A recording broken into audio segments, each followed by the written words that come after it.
હવે નજર કરીશું વડોદરા પર તો વડોદરામાં રિક્ષામાં મુસાફરી કરી રહેલા એક વૃદ્ધા ચોરીનો ભોગ બન્યા છે। પોલીસના જણાવ્યા મુજબ મહુદાથી ગૌરાવા તરફ પરત ફરી રહેલા 65 વર્ષીય હંસાબેનની નજર ચૂકવી બે અજાણી મહિલાઓએ તેમનું પર્સ ચોરી લીધું હતું। પર્સમાં અંદાજે રૂપિયા 1 લાખની કિંમતની 20 ગ્રામ સોનાની ચેન રાખેલી હોવાનું ફરિયાદમાં જણાવાયું છે। સમગ્ર મામલે ગોરવા પોલીસ સ્ટેશનમાં બે અજાણી મહિલાઓ સામે ગુનો નોંધાયો છે। પોલીસે રિક્ષાના રૂટ પરના સીસીટીવી ફૂટેજના આધારે આરોપીઓની શોધખોળ શરૂ કરી છે। મારું નામ હંસાબેન કિશોરભાઈ શર્મા।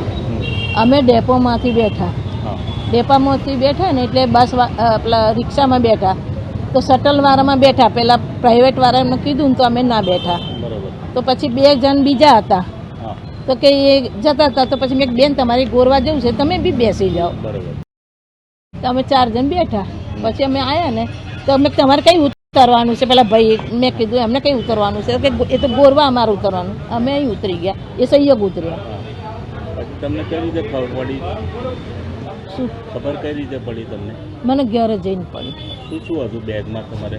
બેગમાં જ મારા કપડાં જ હતા અને પર્સ હતું ને મારું, એમાં એક પર્સમાં મારું પરચુરણ હતું થોડું, એ તો મારું પાસે જ છે, આવી ગયું ઘરે। અને એકમાં મારા 2.5-3 હજાર અને પેલી 2.5 તોલાની ચેન હતી।